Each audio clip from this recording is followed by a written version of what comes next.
है जिसने 1947 यानी 1947 में विभाजन के दौरान पीड़ितों की मदद करी थी, से लेकर केदारनाथ में आई आपदा में राहत और बचाव का काम किया। ऐसे में बड़ा प्रश्न है, क्या अपनी सियासत को चमकाने के लिए आरएसएस को लेकर भ्रम और झूठ फैलाया जा रहा है? तो आज इसी मुद्दे पर होगी जोरदार टक्कर। संघ पर छिड़ी नई जंग, आज सीएनबीसी आवाज की टक्कर का मंडे एडिशन इसी विषय पर। बजट से एक दिन पहले सियासी भूचाल है।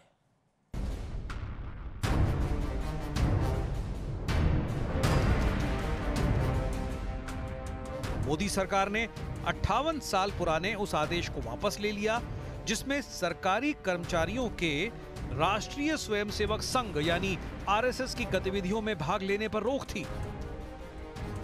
इस प्रकार के देशभक्त और सामाजिक संस्थाओं के ऊपर कांग्रेस पार्टी की सोच जो लगातार नकारात्मक रही है, कांग्रेस पार्टी ने राजनीतिक कारणों से एक गलत प्रतिबंध लगाया था, उस गलती को हमने सुधार दिया। वर्तमान के शासन ने आज उस पाबंदी को जो हटाया है, ये निर्णय समुचित है और भारत की लोकतांत्रिक व्यवस्था को ये निर्णय पुष्ट करेगा। ये गलत है, जो एक सिस्टम बना हुआ था तो ये चुपचाप छिपके जैसे किया जा रहा है, तो कहीं ना कहीं जो शुरुआत हुई थी सैफ्रनाइजेशन की, उसी का आप हिस्सा देख रहे हैं। नरेंद्र मोदी जी की सरकार 10 साल से ये रूल को बदला नहीं, तो अब क्यों बदल रहे हैं? तो आज इन मुद्दों पर होगी देश की सबसे बड़ी बहस।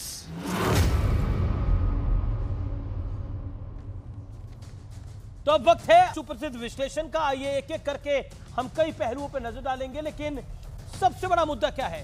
राष्ट्रीय स्वयंसेवक संघ पर सियासी भ्रम तोड़ने वाला विश्लेषण क्या है? क्योंकि संघ को लेकर बहुत सारी बातें की जाती है और ये वही लोग हैं व्यूअर्स जो लोकतंत्र की दुहाई देते हैं, कहते हैं लोकतंत्र है तो लोकतंत्र में संघ के कार्यक्रम में जाना गुनाह है, किसी ऑर्गेनाइजेशन के कार्यक्रम में जाना गुनाह है, और जो देश प्रेमी ऑर्गेनाइजेशन हो। सवाल यह भी बड़ा है, कोई कांग्रेस के कार्यक्रम में जाता है तो क्या उसको नौकरी से बाहर कर देना चाहिए? कोई सेवा दल के कार्यक्रम में जाता है, कांग्रेस का संगठन है, तो उसको क्या बाहर कर देना चाहिए? ये कुछ बड़े मूल सवाल है। हाँ, कोई आईएसआईएस के प्रोग्राम में जाए, कोई सिमी के प्रोग्राम में जाए जो प्रतिबंधित है, तब जरूर बाहर कर देना चाहिए। लेकिन कांग्रेस ने महात्मा गांधी की हत्या के लिए आरएसएस को जिम्मेदार बताया। पंडित नेहरू ने 1963 में गणतंत्र दिवस की परेड का न्योता दिया। तो सवाल यह है कि जिस महात्मा गांधी को मारा आरएसएस ने, उनको पंडित नेहरू ने क्या रिपब्लिक डे परेड में आने का न्योता दिया? क्या पंडित नेहरू गलत थे? राहुल गांधी ने आरएसएस की तुलना मुस्लिम ब्रदरहुड जैसे आतंकी संगठन के साथ की। 2018 में कांग्रेस सेवा दल ने आरएसएस को फौजी अनुशासन वाला संगठन बताया था। 2018 के अंदर के अनुशासन सीखना है तो राष्ट्रीय स्वयंसेवक संघ से सीखिए, संघियों से सीखिए। ओवैसी बोले आरएसएस वाले हिंदू राष्ट्र की शपथ लेते हैं। 1975, लेकिन उससे पहले 1965 में युद्ध के वक्त दिल्ली में कानून व्यवस्था संभाली थी आरएसएस ने। अखिलेश यादव ने कहा कि दुनिया का सबसे खतरनाक परिवार है आरएसएस, राष्ट्रीय स्वयंसेवक संघ। जो संघ परिवार है वो सबसे खतरनाक परिवार है। 1975 1977 तक जब इमरजेंसी यानी अर्थात आपातकाल के वक्त सत्याग्रह आंदोलन में हिस्सा लिया था, और यह वही आपातकाल है जिसमें मुलायम सिंह यादव, स्वर्गीय मुलायम सिंह यादव जेल में थे। यह वही आपातकाल है जिसमें लालू यादव जैसे नेता जेल में गए थे। उस आपातकाल का विरोध कर रहा था आरएसएस, और यह तब नेता भी आरएसएस के साथ थे। बड़ा प्रश्न क्या है? क्या सियासी हित साधने के लिए विपक्ष ने दशकों तक आरएसएस पर भ्रम फैलाया, जैसे अब भ्रम फैलाया जा रहा है कि संविधान खत्म हो जाएगा, आरक्षण समाप्त हो जाएगा? यह दशकों तक भ्रम फैलाया गया। मेरे साथ बात करने के लिए आज कौन कौन है? डॉक्टर अजय आलोक है मेरे साथ इस चर्चा में, मेरे साथ कंचना यादव है प्रवक्ता आरजेडी की, मेरे साथ फैजान किदवई हैं प्रवक्ता समाजवादी पार्टी के, विवेक श्रीवास्तव हैं नेता लेफ्ट के, अरुण आनंद होंगे मेरे साथ जाने माने लेखक है, रिजवान अहमद है मेरे साथ राजनीतिक विश्लेषक हैं, पेशे से वकील हैं। और मैं शुरुआत कंचना यादव आपसे करता हूं। आरएसएस पर बैन, अगर सरकारी कर्मचारी आरएसएस के कार्यक्रम में जा पाएंगे तो लोकतंत्र तो इससे मजबूत होगा या कमजोर होगा? क्योंकि लोकतंत्र की दुहाई आप लोग देते हैं मैडम बार बार। देखिए अमित जी, जो काम पहले पर्दे के पीछे हुआ करता था वो पर्दे के सामने लीगली कर दिया गया है, यही हुआ है। अच्छा मत करिए, हकीकत है। यूपीएससी का चेयरपर्सन कौन? आरएसएस से आएगा। एनटीए का चेयरपर्सन आरएसएस से आएगा। वाइस चांसलर आरएसएस से आएगा। प्रोफेसर जो आरएसएस से जुड़ा हो, आरएसएस के यहाँ जाता हो, संघ में शाखा लगाता हो, उनकी लाठी उठाता हो, हाफ पैंट पहनता हो, उनको प्रोफेसर बनाए जाएंगे। तो जो काम पर्दे के पीछे हुआ करता था वो लीगल कर दिया गया। लेकिन आपने जो गिनवा दिए कि आंदोलन किए थे, आपातकाल में किए थे, उसका इस बात से कहां लेना देना है कि जो संविधान में जो प्रिंसिपल है, डॉक्ट्राइन है जो कि सेपरेशन ऑफ पावर का, उस सेपरेशन ऑफ पावर का ये सीधा सीधा मिसयूज है। मिसयूज कैसे है कि आज आरएसएस को आप एक ऑर्गेनाइजेशन कह रहे हो ना, दरअसल वो किसी भी पॉलिटिकल पार्टी से कम नहीं है। बिना आरएसएस के बीजेपी सरकार नहीं बना सकती, बिना आरएसएस के बीजेपी चल नहीं सकती। तो बीजेपी मतलब आरएसएस, आरएसएस मतलब बीजेपी, जब दोनों इक्वल हैं तो ये कैसे उनको राइट है को किसी भी ऑर्गेनाइजेशन में आईएएस आईपीएस ऑफिसर या गवर्नमेंट ऑफिसर जाकर जुड़ पाए? इसका मतलब एक पॉलिटिकल पार्टी से सीधे सीधे जुड़ना हो गया, जिसको हमने देखा। अभी उत्तर प्रदेश का इन्होंने आकलन किया था कि हमने इसलिए हारा क्योंकि सिविल सर्वेंट जो थे, ऑफिसर जो थे, हमारा साथ नहीं दिए। क्यों देते आपका साथ? इसका मतलब आप चाहते हो कि सिविल सर्वेंट जो है, जो डीएम है, एसडीएम है, जो बूथ मैनेजर है, जो सब कुछ है वहां पर, वो आपका साथ दे, वो बीजेपी के एजेंट हो। आपने कैसे मान लिया कि आपने कैसे मान लिया कि अगर आरएसएस के कोई कार्यक्रम में जाएगा, आरएसएस के राष्ट्रीय स्वयंसेवक संघ के कार्यक्रम में कोई जाएगा, वो अपनी ड्यूटी का निर्वाह यानी अपने कार्य प्रणाली का निर्वाह नहीं कर पाएगा? Point number 1। पॉइंट नंबर 2, आपने बोला कि देखिए आपने बोला चांसलर प्रोफेसर। अब चांसलर प्रोफेसर की बात करिए मैडम, देश का प्रधानमंत्री राष्ट्रपति दोनों संघी हैं। नरेंद्र मोदी आरएसएस से है, आपको जानकारी है कि नहीं है? देश की राष्ट्रपति महामहिम आरएसएस है। नहीं, सुनना पड़ेगा मैडम, सुनना पड़ेगा। एक सेकंड, लोकसभा स्पीकर, नहीं एक सेकंड मैडम 30 सेकंड दीजिए ना। लोकसभा स्पीकर आरएसएस से है। इस देश में दर्जनों मुख्यमंत्री राष्ट्रीय स्वयंसेवक संघ से हैं। इस देश की 95% कैबिनेट आरएसएस की है, आरएसएस के लोग हैं वो। किसको रोकिएगा? आरएसएस कोई 1-2 साल पुराना संगठन नहीं है। डॉक्टर बल्लीराम हेगड़ेवार ने आरएसएस को दशकों पहले बनाया था। तो जब से यह देश है तब से आरएसएस है। बोलिए कंचना यादव जी। एक क्लियर एक स्टेटमेंट आपको एक आप जवाब सुन लीजिए मेरी। मैं आपको कहने की जो कोशिश कर रही हूं, जो हमारा संविधान कहता है कि the doctrine says that no organ of the government can exercise the power of other than what is given to them. मतलब आईएएस और आईएएस ऑफिसर को, आईपीएस ऑफिसर को जो पावर मिला हुआ है उसके अलावा और कोई वो पावर एक्सरसाइज नहीं कर सकते। आरएसएस एक पावर है, और आरएसएस कितना पुराना है कितना नया है ये तो कोई डिबेट ही नहीं है। आरएसएस ने कहां आंदोलन किया ये कोई डिबेट ही नहीं है। डिबेट ये है कि जो हमारा लेजिस्लेटिव, जो हमारा एग्जीक्यूटिव और जो हमारा जुडिशियरी सेपरेट पावर है, उस पावर को ब्लर करने की कोशिश भारतीय जनता पार्टी क्यों कर रही है? यहां पर सवाल है। सवाल ये नहीं कि आरएसएस ने क्या किया, आरएसएस कितनी पुरानी है। और इसी बात को अरस्तु भी कहते थे। आप क्योंकि पुराना जा रहे हैं ना, तो आरएसएस अरस्तु से पुराना तो होगी नहीं। पुराना अरस्तु का थ्योरी आप जाकर पढ़िए, वो भी यही कहते हैं कि सेपरेशन ऑफ पावर होना चाहिए सिस्टम में, जिसको भारतीय जनता पार्टी पूरी तरीके से खत्म कर रही है। Okay, you made your point. Okay doctor Ajay लोग बीजेपी क्या करना चाह रही है? कंचना जी, यू गॉट योर, आपको बड़ा मौका मिला अपनी बात को रखने का। लगातार आपसे मैंने 2 सवाल पूछे। अब जिस पर पूरा आरोप है यानी भारतीय जनता पार्टी, क्यों कर रहे हैं आप लोग?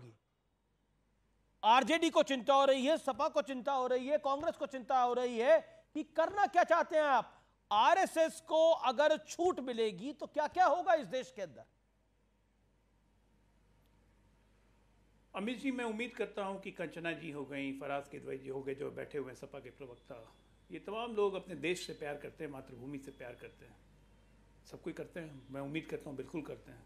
तो चलिए एक प्रार्थना करते हैं। नमस्ते सदा वत्सल्ये मातृभूमि, नमस्ते सदा वत्सल्ये मातृभूमे त्वया हिंदू धर्म भयो सुखम वर्धितो हम। इसका मतलब क्या है? इसका मतलब है कि हे मातृभूमि, मैं तुमको बार बार प्रणाम करता हूँ। हे मातृभूमि, तुम ही हो जिसके कारण मैं यहाँ तक पहुँचा हूँ, मैं इतना बड़ा बन पाया हूँ। इस प्रार्थना करने में तो कोई हर्ज नहीं है ना, कर लीजिए आप लोग भी।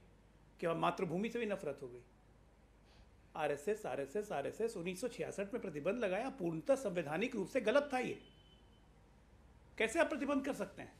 सरकारी कर्मचारी को साइन किया जाता था पहले नौकरी ज्वाइन करने के पहले कि आप आरएसएस के कार्यक्रम और गतिविधि में क्यों आप शामिल नहीं होंगे, क्यों? क्या आरएसएस टेररिस्ट ऑर्गेनाइजेशन है? आरएसएस का इतिहास पता है आप लोग को?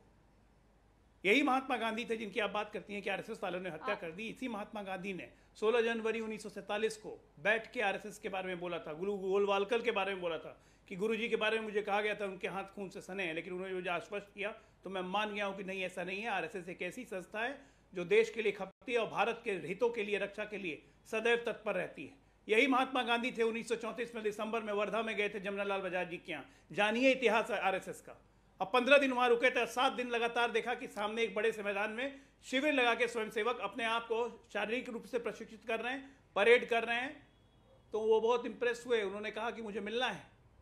हेडगेवार जी थे, हेडगेवार जी अगले दिन मिलने आए, महात्मा गांधी खुद शिविर में गए, जाके देख के उन्होंने प्रशंसा की कि कैसे खाना खाते हैं, क्या क्वालिटी है, और खाने का सब खर्चा भी स्वयं वहन करते हैं, किसी पे परजीवी नहीं बनते।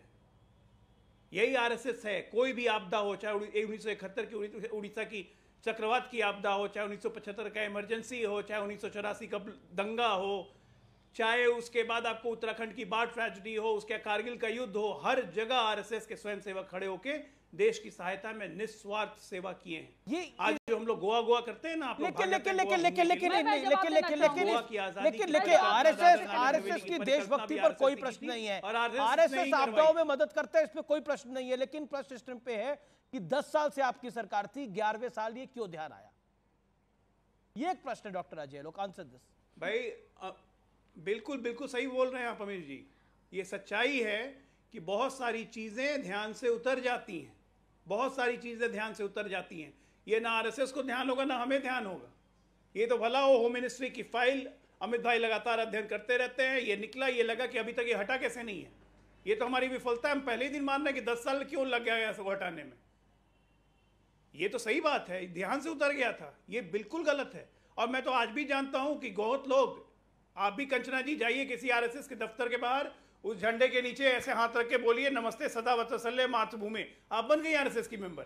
कोई जरूरत नहीं है पर्ची कटाने की। राष्ट्र के प्रति सेवा की भक्ति होनी चाहिए। आप अपने आप आरएसएस के member. Okay you made your हंस रहे हैं लेफ्ट के नेता हंस रहे हैं। इनको याद दिलाता हूं विवेक श्रीवास्तव को, यही सीपीआई थी जो जमींदारी प्रथा खत्म करने के लिए लड़ाई लड़ रही थी पूरे देश में। और राजस्थान में उन्होंने भैरव सिंह शेखावत को कहा था कि सबसे आगे के प्रगतिशील नेता है जब जमींदारी खत्म करने की बात हुई थी। आज बेशर्मों की तरह हंस रहे हैं आरएसएस के नाम। अरे देशभक्ति करने का नाम आरएसएस का नाम आरएसएस। अगर आप हैं तो कीजिए, नहीं है तो मत कीजिए। चीन की गुलामी करते रहिए। प्रार्थना ठीक से याद नहीं है, आप रट्टा मार के लिख के लाए कि आप बोलेंगे और डिबेट की शुरुआत उससे करेंगे, लेकिन मैं लिख के नहीं बैठता हूं, इसलिए मैं हंस रहा था। मैं लिख के नहीं बैठता हूं, समझे ना, मैं लिख के नहीं बैठता हूं। आपके पार्टी का इतिहास बता रहा हूं राजस्थान का। आपने मेरा नहीं, आज डिबेट आपकी पार्टी का इतिहास बता रहा हूं सीपीएम का राजस्थान। मेरा निवेदन है, ये जो डिबेट है, ये ऐसी डिबेट जो है वो कई वर्षों तक सिस्टम में रहती है। मेरा निवेदन है इसलिए इंटेलेक्चुअली इस डिबेट को बहुत साउंड तरीके से करा जाए, क्योंकि ये सामान्य पे पॉलिटिकल बहस नहीं है। आरएसएस पर बैन हटना और खासतौर पर यानी प्रतिबंध हटाना, 58 साल पुराना प्रतिबंध हटाना, ये कोई सामान्य घटना भी नहीं है। मैं सीधा रुख करता हूं, मेरे साथ फराज किदवई साहब हैं, समाजवादी पार्टी के नेता हैं, प्रवक्ता हैं। फराज किदवई साहब, आप बहुत दानिश्वर हैं, बहुत पढ़े लिखे व्यक्ति हैं। मेरा प्रश्न बहुत सिंपल है। अखिलेश यादव जी को मैं कोट कर रहा हूं, दुनिया का सबसे खतरनाक परिवार है संघ परिवार आरएसएस। लेकिन 1975-77 में जब इमरजेंसी का दौर था तो यही आरएसएस था जो उस इमरजेंसी के खिलाफ खड़ा हुआ। जिस इमरजेंसी के विरोध में मुलायम सिंह यादव भी थे, जो आपके सबसे बड़ा नेता हैं अब तक के, और इसी विरोध में लालू प्रसाद यादव जी भी थे, और दोनों जेल में थे। संघ का लोहा तो मुलायम सिंह यादव भी मानते थे, स्वर्गीय मुलायम सिंह यादव।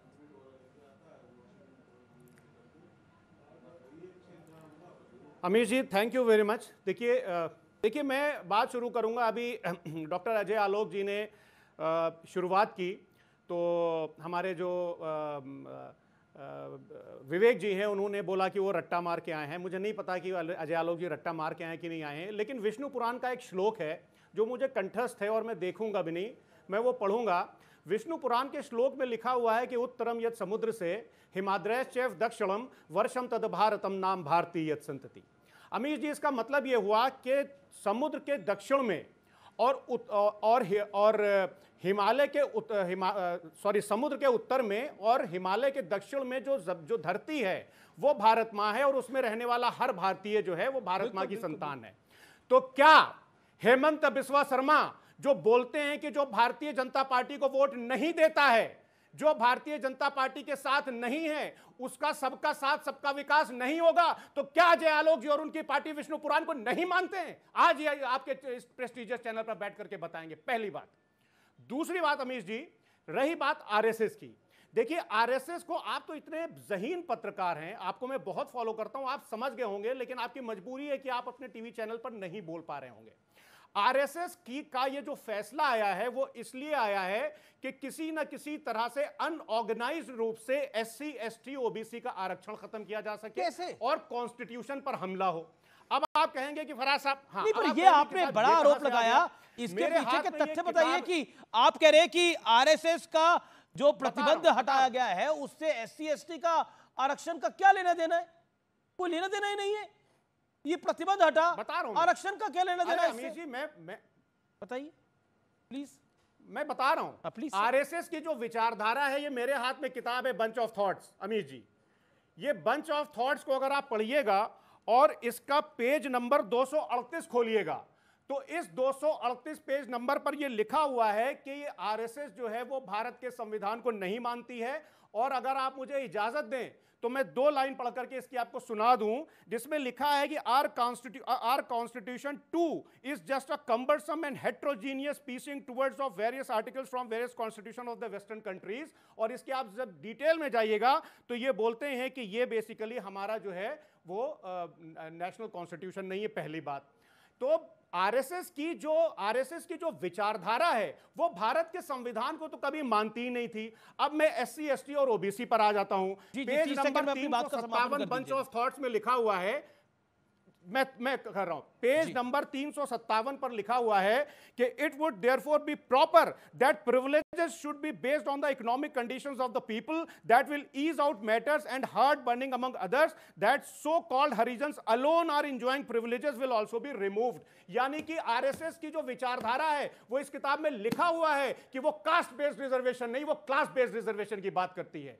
तो जब आरएसएस को खुली छूट दे दी जाएगी सरकारी कर्मचारियों को, तो कहीं ना कहीं से तो वो संविधान पर और आरक्षण वो तो करेंगे ही। और आप देखिए, जी रिजवान अहमद, लोकतंत्र के लिए खतरा है आरएसएस का प्रतिबंध हटना। और देखिए, एक नैरेटिव जिसको इस चुनाव में बार बार बिल्ड करा गया, और उत्तर प्रदेश में खासतौर पर, महाराष्ट्र में खासतौर पर, कि बीजेपी अगर शासन में आएगी तो आरक्षण को समाप्त कर देगी।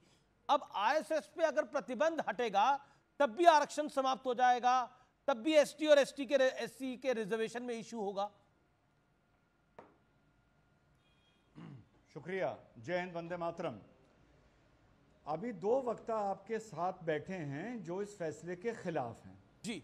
एक वक्ता ने ये बोला कि ये चीज़ तो हमेशा से होती आई है और ये तो सिर्फ पर्दा हट रहा है, ये तो पहले से चल रहा था। और दूसरा वक्ता ये कह रहा है सम्मानित, कि अब इस फैसले के बाद नए कौन कौन से काम होंगे। तो पहले तो ये दोनों वक्ता बैठ के तय कर लें कि ये सिर्फ पर्दा हट रहा है, पहले से आरएसएस वाले बड़े बड़े पदों पर, एग्जीक्यूटिव पोस्ट पर पहुंच चुके हैं, डीएम, आईएएस, कमिश्नर, सेक्रेटरी बन चुके हैं, या अब से बनने शुरू होंगे। एक तो इन दोनों में आपस में ये कंफ्यूजन है। दूसरा, इन्होंने बंच ऑफ थॉट का मेंशन किया। बंच ऑफ थॉट मैंने भी पढ़ी है। इन्होंने कहा कि साहब आरएसएस इकोनॉमिकल बेस्ड रिजर्वेशन की बात करती है, तो ये इस मंच पर बैठकर बोल दें कि देश में इकोनॉमिकल बेस्ड रिजर्वेशन नहीं होना चाहिए, वो गलत है। जो अगाड़ी जाति के लोग गरीब हैं, जो वंचित हैं, उन्हें इस भारत में कभी भी रिजर्वेशन नहीं मिलना चाहिए। आज बैठकर ये बोल दें कि हम आरएसएस की इस नीति के खिलाफ हैं। तीसरी बात, और अपनी बात खत्म करूंगा, जरा फंडामेंटल राइट भाई आप बोल दीजिए कि कास्ट बेस्ड रिजर्वेशन के आप खिलाफ हैं, जो इस किताब में लिखा हुआ है। बोलिए रिजवान भाई। आप एक एक करके आप दोनों सम्मानित मेहमान हैं, दोनों वरिष्ठ हैं। सुन लीजिए, आप बोल रहे थे तो मैं चुप था, मैं नोट कर रहा था ना। और जरा आपने जब संविधान और बंच ऑफ थॉट्स का जिक्र कर ही दिया है, तो जरा जो आर्टिकल हमारे फंडामेंटल राइट रिजर्वेशन की बात करते हैं, अभी मैं उनको पढ़ के निकाल दूंगा। भाई साहब जरा ये देख के देश को बताइए, और अमित जी आप भी वो सेक्शंस निकालिए 14, 15, 16, 17 दिखाइए देश को कि वहां पर बैकवर्ड कास्ट लिखा है या बैकवर्ड क्लास लिखा है। जनाब संविधान जरा गौर से पढ़िएगा, वहां पर बैकवर्ड क्लास लिखा है, कास्ट नहीं लिखा है। तो आरएसएस पर उंगली उठाने से पहले उस आर्टिकल का संशोधन करवाइए और क्लास की जगह वहां पर कास्ट लिखवाइए। पढ़िए खोल के कि कास्ट लिखा है या क्लास लिखा है। जी जवाब किदवई साहब, रिप्लाई 30 सेकंड्स।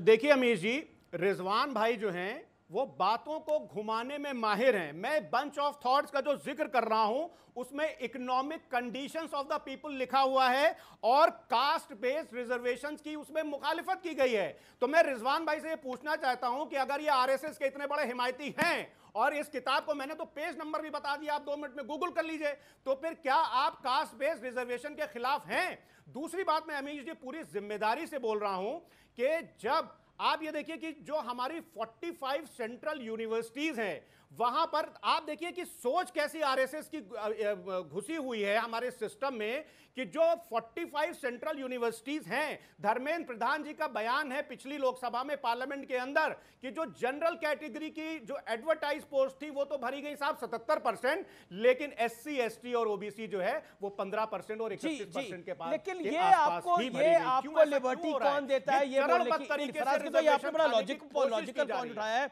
इस पर अजय आलोक जवाब देंगे। लेकिन ये आपको लिबर्टी कौन देता है फैक्ट इस बात को रखने की कि आरएसएस पे प्रतिबंध हटना आरक्षण को समाप्त करने के बराबर है? ये आपने जानकारी कहां से डिनोट करी? फराज किदवई। अमीर जी देखिए क्या है कि जैसे हम समाजवादी पार्टी के प्रवक्ता हैं जी, पीडीए योद्धा आदरणीय अखिलेश यादव जी पीडीए की लड़ाई लड़ रहे हैं, तो जब जब सामाजिक न्याय की बात आएगी आदरणीय अखिलेश यादव जी का नाम आएगा। वैसे ही जब जब संविधान के ऊपर खतरे की बात आएगी, एससी एसटी और ओबीसी के आरक्षण को संविधान को खतरे में किसने डाला डाला और कब डाला? सामने आएगी। आरएसएस की विचार आपने बोला अखिलेश जी पीडीए योद्धा है, आपकी बात को मैंने मान लिया कि अखिलेश जी पीडीए के योद्धा हो गए हैं, लेकिन संविधान को खतरे की जब बात आएगी तो आरएसएस का नाम आएगा। आरएसएस ने संविधान को खतरे में कब डाला बताइए ना? ये इस देश में संविधान खतरे में कब डाला था? 1975 में। तब सरकार किसकी थी? जिसके साथ आप आज अलायंस पार्टनर है कांग्रेस, वही थी ना 1975 में। और मुलायम सिंह यादव किसके खिलाफ थे? उसी कांग्रेस के खिलाफ थे। जेल में किसने डाला था? इंदिरा गांधी ने डाला था। पॉइंट तो ये है। और उस वक्त मुलायम सिंह यादव और आरएसएस एक ही विषय के लिए लड़ाई लड़ रहे थे। ये सत्य है कि गलत है? बताइए। अमीर जी देखिए बात यहां पर विचारधारा की हो रही है। मैं तो अगर आरएसएस की विचारधारा यह है कि वो भारत के संविधान को जी आ रही है, आवाज आ रही है? बिल्कुल आ रही है सर। आरएसएस की अमीर जी जब विचारधारा यह है कि वो भारत के संविधान को वो बोल रहे हैं कि वेस्टर्न कंट्रीज से एडमायर करके वो कॉन्स्टिट्यूशन बनाया गया है, और यहां पर ये लिखा हुआ है कि what our national mission is and what our keynote in life is. Bharat के संविधान को तो आरएसएस कभी मानते नहीं। दूसरी बात, अटल बिहारी वाजपेयी आरएसएस के 6 साल देश के प्रधानमंत्री रहे, संविधान बदला। नरेंद्र मोदी 10 साल प्रधानमंत्री रहे, फुल मेजॉरिटी सरकार थी, फुल मेजॉरिटी। और अगर आप बार बार 2 तिहाई बहुमत की बात करते हैं, 2019 से 24 के बीच में 2 तिहाई बहुमत ही था। जगनमोहन रेड्डी की सपोर्ट में डालो, बीजेडी की सपोर्ट में डालो तो 2 तिहाई बहुमत से ऊपर हो जाती है कंडीशन। कौन सा संविधान बदल दिया? बीजेपी वालों ने या आरएसएस वालों ने? अमीर जी पॉइंट यह है कि नैरेटिव बिल्डिंग, संविधान बदला जाएगा। संविधान एक ही बार बदला गया सन 1975 में, जब संविधान की हत्या की गई थी। ओके डॉक्टर अजय आलोक, लेकिन आपने खुद माना, डॉक्टर अजय आलोक जी मैं किदवई साहब आपको बताऊंगा। डॉक्टर अजय आलोक आपने खुद माना कि ये कई चीजें भूल जाती है, कई चीजें याद नहीं रहती, लेकिन अब हो गई। 10 साल बाद हुआ, अभी हुआ, तो इसके पीछे कोई तो कारण होगा, कोई कारण होगा जिसके पीछे आपने ये करा है। देखिए, सबसे पहली बात मैं आपको ये बताता हूं कि ये मान लीजिए बैन हटा तो इतनी घबराहट, इतनी बेचैनी क्यों है भाई? क्या ये मान के बैठे हैं कि जितने सरकारी कर्मचारी है सब तुरंत आरएसएस की शाखा में जाने लगेंगे? इतनी घबराहट, इतनी बेचैनी क्यों है आप लोगों में? दूसरी बात मैं याद दिलाता हूं कि इनको अपना इतिहास याद नहीं है। फराज साहब को अगर अपना इतिहास याद होता तो माननीय मुलायम सिंह की किताब पढ़ते, चौधरी चरण सिंह जी की किताब पढ़ते। 1975 में इमरजेंसी लगने के बाद किसने जनता पार्टी बनवाया था? जब लोक दल से लेके चरण सिंह की पार्टी सब मर्ज करके एक जनता पार्टी बनी थी, किसकी भूमिका थी? ये आरएसएस की भूमिका थी कि कांग्रेस की तानाशाह सरकार को हटाने के लिए सब मिलो। ये आरएसएस था जिसने राष्ट्र निर्माण का फंडा दिया था, जिसको आप लोगों ने एक्सेप्ट किया था। उस वक्त तो बलराज मधो का बाकी लोग आपके गुरु होते थे। ये तो किताब में लिखा हुआ है ना, मेरे किताब में नहीं, चौधरी चरण सिंह की किताब में लिखा हुआ है कि आरएसएस की सक्रिय भूमिका थी, तभी जनता पार्टी की सरकार बन पाई है। जनता पार्टी बनी, आप लोगों ने तो आरएसएस को उसका गोद में बैठाया हुआ था। इमरजेंसी के दौरान जब आप जेल में थे, आपके समर्थक जेल में थे, जो घूम घूम के जनता को इकट्ठा करना, सूचनाएं एकत्र करना, इधर उधर भेजना, कौन करता था? अरे यहाँ तक कि परिवारों को, समाजवादियों के परिवारों को सूचित भी, समाजवादी के परिवारों को सूचित भी आरएसएस करता था। ये किताबों में जिक्र है, इतिहास में जिक्र है। इसलिए मैं कंचना यादव का रुख करता हूं। अरे मैं तो इनका इतिहास बता रहा हूं। चौधरी चरण सिंह की किताब में, माननीय मुलायम सिंह की जीवनी पे जो किताब लिखी है उसमें जिक्र है, जनेश्वर मिश्रा की किताब में जिक्र है। अपने पार्टी का इतिहास पता नहीं है और यहाँ आगे क्या इतिहास ना बताइए। अजय जी, आप क्यों नहीं बताया? आपको याद नहीं है तो याद दिलाना पड़ रहा है ना। बताइए, आप नाथूराम गोडसे का इतिहास जानिए, जिसने महात्मा गांधी की हत्या की थी। अरे महात्मा गांधी के असैसिनेशन को गांधी वध कहने वाले आज समाजवादियों को हमारा इतिहास मत बताइए। नाथूराम गोडसे का इतिहास बताइए, जो कि आरएसएस का एक मेंबर था। गोलवालकर से आपसे खुद मिले थे। नाथूराम गोडसे की विचारधारा, नाथूराम गोडसे की विचारधारा वाले लोग आज समाजवादियों की विचारधारा बताएंगे। अरे हमने समाजवादियों ने आजादी की लड़ाई में बढ़ चढ़ कर हिस्सा लिया। आप लोगों ने तो अंग्रेजों के तलवे चाटे। आप लोगों ने तो बंगाल में भारत माता की इज्जत करेगा, भारत माता को दिल में रखेगा, वो आरएसएस को मानेगा। गांधी जी लेकिन ये देश की विडंबना है, ये देश की विडंबना है जिसमें आरएसएस के ऊपर जिस तरह के लांछन या सवाल उठाए जा रहे हैं। वीर सावरकर के ऊपर, जिसको काला पानी की 2 बार सजा हुई, मतलब 2 लाइफ टाइम की सजा हुई काला पानी की। अंडमान के अंडा जेल में वो बंद थे। उस सावरकर को गाली देना एक ट्रेंड हो गया था। वो तो महाराष्ट्र में इनके सहयोगियों ने मना करा, तब राहुल जी रुके। मतलब वीर सावरकर को गाली देना, वीर सावरकर वो था जिसने इस देश के लिए एक नहीं 2 लाइफ टाइम से टर्म सहे। और कोई नेता बता दीजिए इतिहास के अंदर, मैं किसी नेता का नाम नहीं लेता, कोई नेता बता दीजिए जो अंडा आकार की जेल में रहता हो। नैनी जेल में पंडित नेहरू जरूर रहे, लेकिन उनके पास कई सारी सुविधाएं थी वहां पर, लेकिन अंडा आकार की जेल में रहते थे, खाने को कुछ नहीं मिलता था। वीर सावरकर को गाली, आरएसएस को गाली, और बिना जाने, बिना समझे, बिना पढ़े, बिना लिखे। मैं कंचना यादव का रुख करता हूं। कंचना यादव, लालू जी भी जेल गए इमरजेंसी के दौरान, तब आरएसएस ही जानकारी का आदान प्रदान करता था। आज उसी आरएसएस को जब कटघरे में खड़ा करा जाता है तो आरजेडी भी साथ होती है। कारण क्या है?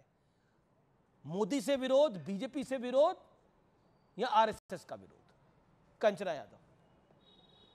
देखिए अमित जी, पहले जिसके वीर सावरकर का आप कसीदे पढ़ रहे थे, हम उसको वीर मानते ही नहीं। वीर इसलिए नहीं मानते क्योंकि हम उन्हें माफी वीर मानते हैं। और जो आप जेल जेल कह रहे हैं ना, वहां पर माफी पत्र लिखकर वो बाहर निकले थे, तो हमारे सामने उन्हें वीर तो कतई मत बनाइए, क्योंकि हमारे लिए वो माफी वीर नहीं। ये बात बिल्कुल महाराष्ट्र में जाके बोलिए आप लोग, महाराष्ट्र में जाके निरंतर बोलिए, शरदराव पवार के सामने, उद्धव ठाकरे के सामने बोलिए, ये सब बोलिए कि माफी वीर थे वीर सावरकर। तीखे देने आते हैं, जवाब भी हमें तीखे देने आते हैं, लेकिन आप दूसरा सवाल का जवाब सुनिए। जब आप कसीदे पढ़ रहे हैं, जब आप आरएसएस की इतनी अच्छाइयां बता रहे हैं, कसीदे नहीं पढ़ रहा, मैं कसीदे नहीं पढ़ रहा, मैं फैक्ट बोल रहा हूं मैडम। एक सेकंड, आपकी टर्न है, बोलिए, आपकी टर्न है, बोलिए। अमीर जी एक सेकंड, जब आप कह रहे हैं कि जनता दल की सरकार बनवाई, राहुल गांधी को माफी वीर नहीं मानती हैं। एक्सेप्ट कर रहे हैं कि आरएसएस एक पॉलिटिकल ऑर्गेनाइजेशन है, कोई आईएएस आईपीएस जो स्वतंत्र होकर, जो संविधान के आधार पर काम करता है, वो एक पॉलिटिकल ऑर्गेनाइजेशन का मेंबर साथ में कैसे हो सकता है?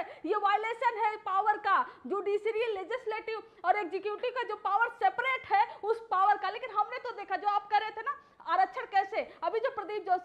है, यूपीएससी का चेयरपर्सन जो रिजाइन करके गया है, इन्हीं के टाइम पर सबसे ज्यादा जो सर्टिफिकेट फर्जी बनाए गए। कौन है पूजा खेड़कर? क्यों नहीं ये जांच करवा पाए? एक मौका मुझे दें आप, मेरे कार्यक्रम में 30 सेकंड का तो बेहतर होगा।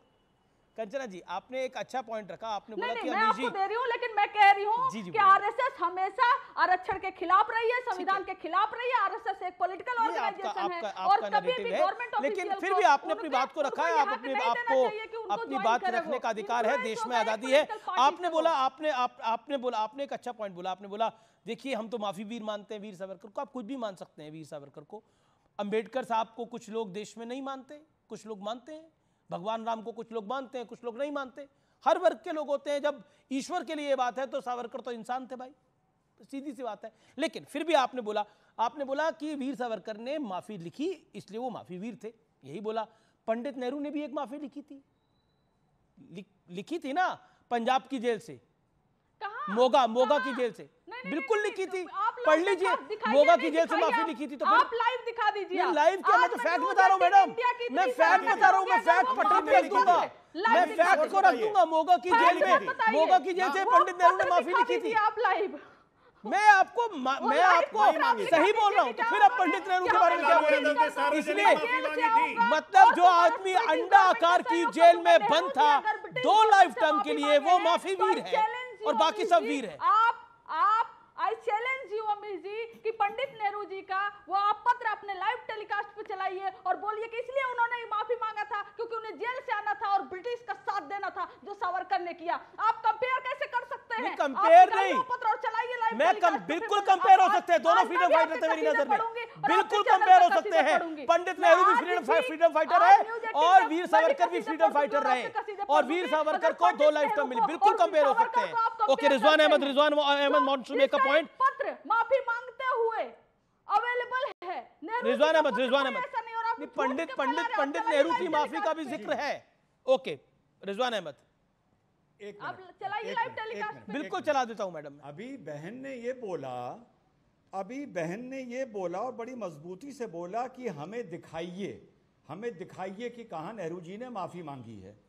आप अच्छा देश को आरएसएस के वो डॉक्यूमेंट्स दिखाइए, वो एविडेंस दिखाइए, वो पत्राचार दिखाइए जहां पर संविधान विरोधी, राष्ट्र विरोधी, सेक्युलरिज्म विरोधी बातें कही गई हैं। आप कभी शाखा में गई हैं?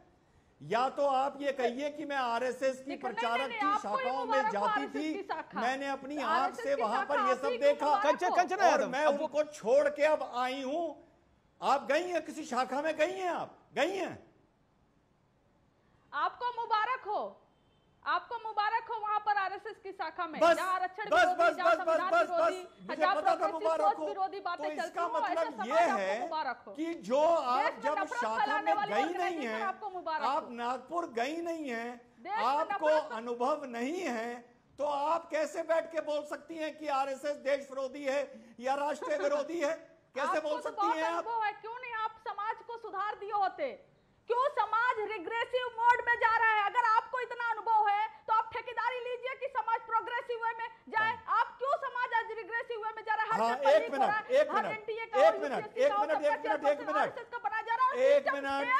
मिनट आरएसएस ने सिस्टम को फेल अच्छा चिल्लाइए मत, इतना ना चिल्लाइए। अरे पानी पी लीजिए, इतना ना चिल्लाइए, अरे इतना ना चिल्लाइए भाई, क्या खुश है डिबेट? इतना ना चिल्लाइए, शांति। ये बताइए कंचना जी आपको चांस मिला, अब रिजवान अहमद को 30 सेकंड तो दे दीजिए, विवेक उसके बाद वेट कर रहे हैं। रिजवान अहमद 30 सेकंड, देन विवेक जी। आप जो कह रही हैं कि देश रिग्रेसिव मोड में जा रहा है, देश रिग्रेसिव मोड में 1975 में जा रहा था जब नीतीश कुमार की, जॉर्ज फर्नांडिस की, लालू प्रसाद यादव की, मुलायम सिंह यादव की राजनीति में पैदाइश हुई थी और ये लोग आरएसएस के साथ ही जेल में थे, जैसे पहले वक्ता बोल चुके हैं। और रही बात कि तब आरएसएस संविधान को नहीं मानती थी, तो भैया तब तो समाजवाद भी कांग्रेस को नहीं मानता था। आज एक दूसरे की गोद में बैठे हुए हैं। ये एक समय है और वक्त है, और वक्त के साथ आदमी बदलता है। कल नहीं मानते थे, आज मानने लगे। क्या प्रॉब्लम है आपको इसमें? ओके, विवेक श्रीवास्तव अपनी टर्न का इंतजार कर रहे हैं। विवेक पॉइंट ये है, देखिए इस देश की राजनीति में कई सावन हमने भी देख लिए और आपने भी देख लिया, आपका अनुभव भी बहुत ज्यादा है विवेक जी। मेरा प्रश्न ये है कि आरएसएस को लेकर बार बार कई सारे सवाल जवाब होते रहे हैं, लेकिन पंडित नेहरू ने संघ को सही माना, इंदिरा गांधी ने एक पॉइंट पर संघ को सही माना, इवन लेफ्ट ने संघ को सही माना। देखिए, मेरा यह कहना है कि संघ को 4 बार इस देश में बैन किया गया। 1947 में बैन किया गया था 4 दिन के लिए, 1948 4 फरवरी को बैन किया गया, 75 से 77 की बात आप कर ही रहे हैं इस डिबेट के अंदर, और उसके बाद 1992 में जब बाबरी मस्जिद गिरी थी तब भी बैन किया गया। 4 बार संघ को बैन किया गया। इसमें सबसे बड़ा उल्लेखनीय जो बैन था वो था जो होम मिनिस्टर सरदार पटेल, जो डिप्टी प्राइम मिनिस्टर थे भारत के, उन्होंने लगाया था। उसमें नेहरू भी इन्वॉल्व थे, और उसके बाद जो गोलकर के साथ पत्राचार हुआ, गोलकर जी भी जेल में थे उस वक्त, ये भी मैं आपको बता दूं, और मध्यस्थता की जा रही थी दोनों तरफों से। और ये जब इस बैन को हटाया गया तो गोलवलकर जी ने कुछ आश्वासन दिए, वो मैं याद दिलाना चाहूंगा यहाँ बैठे हुए अजय आलोक जी को। आश्वासन था दैट संघ इज अ कल्चरल ऑर्गेनाइजेशन, सांस्कृतिक ऑर्गेनाइजेशन है, और इसका पॉलिटिक्स से लेना देना नहीं है, ये पॉलिटिकल एक्टिविटीज नहीं करेगा किसी भी प्रकार की, देश के कॉन्स्टिट्यूशन को मानता है। और वो चीजें जो deputy prime minister Sardar Patel ने, नेहरू जी ने जो मेंशन करी थी, खासकर पटेल का मैं नाम लूंगा क्योंकि पूरी कंट्रोवर्सी में जो रिटन पत्राचार हुआ था वो होम मिनिस्ट्री के साथ उस वक्त हुआ था, वो दस्तावेज आर्काइव्स में मौजूद हैं और मैंने व्यक्तिगत तरीके से पढ़े हैं, और उस पे भी होम मिनिस्ट्री नहीं मान रही थी और मध्यस्थता कई संगठनों ने करी। सुनिए सर, आप पहले, आज जब आपने 75 की बात करी तब भी अजय आलोक ने कहा कि राजनीतिक एक्टिविटी कर रहे थे, जब बाबरी मस्जिद का डिमोलिशन हुआ तब भी संघ पॉलिटिकल एक्टिविटी में मशगूल था। सबको मालूम है कि बीजेपी एक अकेली पार्टी है जिसकी पॉलिटिकल एक्टिविटी में संघ एज अ कैडर मदद करता था, और ऊपर से आगे कहता था कि नहीं साहब हम तो नॉन पॉलिटिकल है वैसे, और हम तो आज भी मोहन भागवत यही कह रहे थे कुछ दिनों पहले तक। लेकिन यह फैक्ट है कि संघ एक पर्टिकुलर विचारधारा के हिसाब से इस देश को बनाना चाहता है, जिसको समाजवादी पार्टी के प्रवक्ता ने बंच ऑफ थॉट्स में भी कोट करता, लेकिन मुझसे पहले वो कोट कर चुके हैं। आरक्षण के बारे में इनके क्या विचार हैं? ब्राह्मणवादी सोच है, ब्राह्मणिकल सुप्रीमेसी और हिंदू सुप्रीमेसी को ये रिप्रेजेंट करते हैं। एक ही संस्कृति और मोनोलॉगस तरीके से एक संस्कृति को ये थोपना चाहते हैं देश के ऊपर, और डाइवर्सिटी को ये रेस्पेक्ट नहीं करते हैं। ये चार बात तो हो गए अमीश जी, लेकिन अगर आप सरकारी जवाब ले लेते हैं। ओके डॉक्टर अजय आलोक जवाब, doctor Ajay Alok answer it. मैंने यही बोला इनको कि ये भी अपने कम्युनिस्ट पार्टी के इतिहास को पढ़ के नहीं आए। भैरव सिंह शेखावत जो इस देश के उपराष्ट्रपति थे वो हार्डकोर संघ से थे, आरएसएस से थे, और भैरव सिंह शेखावत के बारे में जब सीपीएम आंदोलन चलाती थी जमींदारी प्रथा खत्म करने के लिए, तो राजस्थान में भैरव सिंह शेखावत के बारे में खुद सीपीएम बोलती थी कि सबसे प्रगतिशील नेताओं में भैरव सिंह शेखावत हैं जो इस देश से दुष्प्रथा को खत्म करने के लिए जागृत हैं। आरएसएस का रोल भी आपको पता है, 1947 में जब दंगे हुए थे तो आरएसएस नजर रखती थी दंगा पीड़ितों के लिए, 3000 से ज्यादा शिविर लगाए, कश्मीर की सीमा पर सेना के जैसे नजर रखती थी आरएसएस। 1948 में कबायलियों के जब अटैक हुआ था, हरि सिंह मान नहीं रहे थे विलय करने के लिए, सरदार पटेल ने आरएसएस को भेजा था। गुरु गोलवालकर जी ने बात की थी जाके, तब हरि सिंह ने कश्मीर का विलय किया था। क्या बात आप कर रहे हैं? आज गोवा इंडिपेंडेंट है आरएसएस के कारण, दादर नागर हवेली सब आरएसएस के कारण है, और आप जबरदस्ती आरएसएस को डाइवर्स बोलते जा रहे हैं। क्योंकि कंचना यादव जी ने एक बात को रखा, कंचना यादव जी ने बोला कि देखिए पंडित नेहरू का कंपैरिजन कैसे हो सकता है। पॉइंट ये है कि अंग्रेजों ने 1923 में पंडित जवाहरलाल नेहरू को पंजाब की नाभा जेल में, I stand to be corrected, Punjab की जेल थी लेकिन नाभा थी, मोगा नहीं थी, नाभा जेल में गए थे, और वो वहां पे 12 दिन भी नहीं रह पाए थे और उनको 2 साल की सजा सुनाई गई थी। तो तब नेहरू ने नाभा रियासत में प्रवेश ना करने का माफीनामा देकर अपनी सजा को माफ कराया था। और दूसरी तरफ जिसको माफी वीर कहा जा रहा है उसको 10 साल अंडाकार जेल अंडमान निकोबार में 10 साल 9 साल 10 महीने तक रखा गया, और उसके बाद उसने माफीनामा लिखा कि मैं बाहर आ सकूं, मैं फिर अपने देश की सेवा कर चुकूं, इसलिए उसने माफीनामा लिखा। वो माफी वीर है। मेरा पॉइंट यही है कि हमें अपने मुल्क पर दी हुई कुर्बानियों को याद करना चाहिए। आप पंडित नेहरू का इस्तकबाल करें, जरूरी है, देश के प्रथम प्रधानमंत्री है, उन्होंने भी आजादी की लड़ाई लड़ी, लेकिन सावरकर माफी वीर नहीं थे। और मैं क्योंकि ये फैक्ट है इसलिए इस बात को मैं रखूंगा।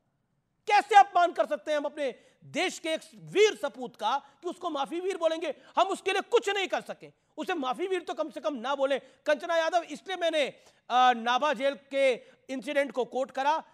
12 दिन नहीं रह पाए थे पंडित नेहरू नाभा जेल में, और उन्होंने 2 साल की सजा हुई थी और माफी मांगी थी। हो सकता है वो भी बाहर निकल के देश का ही काम करना चाह रहे हो। जिन सावरकर को 9 साल 10 महीने में आपको माफी भी दिखाई दे रहा है। अरुण आनंद भी मेरे साथ जुड़ गए हैं, जाने माने लेखक। Amir ji madam make your point, 20 seconds. हाँ ठीक है, आपके व्हाट्सएप पे आ गया होगा, आपके पीसीआर से या बीजेपी से, मुझे नहीं मालूम, आपने पढ़ दिया। मैंने बोला वो पत्र आप दिखाइए ना जिसपे ये लिखा होगा हमें बाहर निकालो क्योंकि मैं ब्रिटिश गवर्नमेंट का सपोर्ट कर दूंगा। ये है सावरकर ने लिखा था माफीनामा, बाहर निकले और फिर उन्होंने ब्रिटिश गवर्नमेंट का सपोर्ट भी किया था। मैडम आपको लगता है सावरकर सावरकर जो कि घोर राष्ट्रवादी था वो ब्रिटिश गवर्नमेंट का सपोर्ट कर रहा था? मैडम आपकी विचारधारा अलग हो सकती है, लेकिन आजादी के नायकों पर तो हम ना कभी बोले। लेकिन आपकी ये आपका पॉइंट है, लेकिन ये मैं जो बोल रहा हूँ वो फैक्ट है, आपका पॉलिटिकल पॉइंट है। अरुण आनंद है मेरे साथ। अरुण आनंद, संघ को अगर संघ 58 साल वाला पुराना प्रतिबंध अगर हटा है तो उसका कारण यही है कि अब सरकार आरक्षण को समाप्त करना चाहती है, विपक्ष नैरेटिव बिल्ड कर रहा है। अरुण आनंद 30 सेकंड्स। देखिए, हाईकोर्ट जो है उसके 10 डिसीजंस जो है, ये मसला कि क्या सरकारी कर्मचारियों को भाग लेना चाहिए कि नहीं लेना चाहिए संघ की गतिविधियों में, 1966 से लेकर और अब तक 10 हाईकोर्ट्स के अंदर 10 मामले ऐसे गए। 10 के 10 मामलों में जो डिसीजन आया वो इस बात पर आया कि संघ जो है वो एक लॉफुल ऑर्गेनाइजेशन है, एक सोशियो कल्चरल ऑर्गेनाइजेशन है। इसलिए जो संघ के में अगर कोई भी सरकारी कर्मचारी जाता है तो जो है वो गैर कानूनी नहीं है। ये बात अलग है कि तो इसके अलावा सुप्रीम कोर्ट में भी ऐसे कम से कम 2-3 मामले गए जब राज्य सरकारों ने अपील की इनके खिलाफ, जो कांग्रेस की राज्य सरकारें थी। सुप्रीम कोर्ट ने इनको स्ट्राइक डाउन किया और सुप्रीम कोर्ट ने भी अपने डिसीजंस के अंदर ये बात कही है कि किसी भी सरकारी कर्मचारी का संघ के अंदर संघ की गतिविधियों में भाग लेना गैर कानूनी नहीं है। तो अगर हम इस देश में संविधान की बात मानते हैं, सुप्रीम कोर्ट को एपेक्स बॉडी मानते हैं, तो आप बाकी सब वैचारिक बातें छोड़ दें तो कम से कम जो है गुड पॉइंट अरुण आनंद। वक्त एक अंतराल का है, लेकिन अंतराल के उस पार टक्कर का मंडे एडिशन जारी है। आप देखते रहिए व्यूअर्स, CNBC आवाज। टक्कर का मंडे एडिशन। बांग्लादेश के बॉर्डर से लगे भारत के राज्यों में तेजी से डेमोग्राफिक चेंज हो रहा है, यानी एक बदलाव आ रहा है, जनसंख्या में असंतुलन आ रहा है। यह बात भी किसी से छिपी नहीं है कि जनसंख्या में इस बदलाव की बड़ी वजह घुसपैठियों को अवैध तरीके से बसाना है। अब पश्चिम बंगाल की मुख्यमंत्री ममता बनर्जी ने बांग्लादेश में हिंसा के पीड़ितों को एक खुला ऑफर, मॉनसून ऑफर देते हुए कहा है कि वो उन्हें पश्चिम बंगाल में शरण देने के लिए बकायदा तैयार है। ये वही ममता बनर्जी है जो सीए की धुर विरोधी है।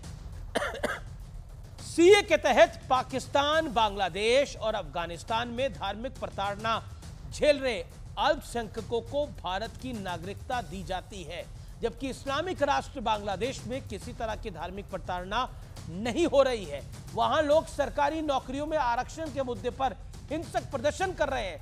फिर भी ममता बनर्जी इन बांग्लादेशियों पर पूरी ममता दिखा रही हैं। दुनिया में 50 से ज्यादा इस्लामिक देश हैं। बांग्लादेश में अगर कोई प्रताड़ित है तो वहां उन्हें शरण मिल सकती है, लेकिन किसी ने कोई ऑफर नहीं दिया। लेकिन हमारे यहां पर खुला ऑफर ममता बनर्जी दे रही है इंडिया अलायंस की। लेकिन जरा सोचिए, अगर हिंदुओं पर किसी देश में प्रताड़ना हो तो उन्हें भारत के अलावा कौन शरण देगा? सऊदी अरब तो नहीं दे पाएगा। बीजेपी का आरोप है कि ममता बनर्जी के इस ऐलान के पीछे मकसद बंगाल की डेमोग्राफी को बदलना है, और बंगाल के 9 जिलों की डेमोग्राफी पहले ही बदल चुकी है। हाल ही में असम के सीएम हिमंता बिस्वा शर्मा ने भी कहा था कि असम में 1951 में जो मुस्लिम आबादी 12% थी वो आज 40% हो गई। हिमंता बिस्वा शर्मा का यह दावा है कि असम के 9 से भी ज्यादा जिलों में डेमोग्राफिक बदलाव चेंज हो गया है। डेमोग्राफी में बदलाव की समस्या कितनी बड़ी है, इसका उदाहरण देखना है तो यूरोप और ब्रिटेन की सड़कों पे साफ देखा जा सकता है। इन देशों ने जिन लोगों को शरणार्थी समझकर पनाह दी, वही लोग आज उन देशों को आए दिन जला रहे हैं। इसलिए इससे पहले कि बहुत देर हो जाए, हमें वक्त रहते राजनीतिक फायदे को किनारे रखकर वास्तविकता को समझना होगा और साथ ही साथ कई चीजों को ध्यान में रखना होगा। नहीं तो जब कुछ उजड़ जाता है तब पछताने का कोई फायदा नहीं होता। आज यूरोप में फ्रांस हो, यूके हो या जर्मनी हो, सब देश बड़े परेशान हैं, लेकिन शायद बहुत देर हो चुकी है। वो पुराना गाना है, कहीं देर ना हो जाए, कहीं अगर देर हो गई तो फिर कुछ नहीं बच पाएगा। ये बात भी बिल्कुल स्पष्ट है और ये मैं कुछ तथ्यों के आधार पे कह रहा हूं। तो फिलहाल टक्कर के आज के एडिशन में इतना ही। उम्मीद है आज का कार्यक्रम आपको जरूर पसंद आया होगा।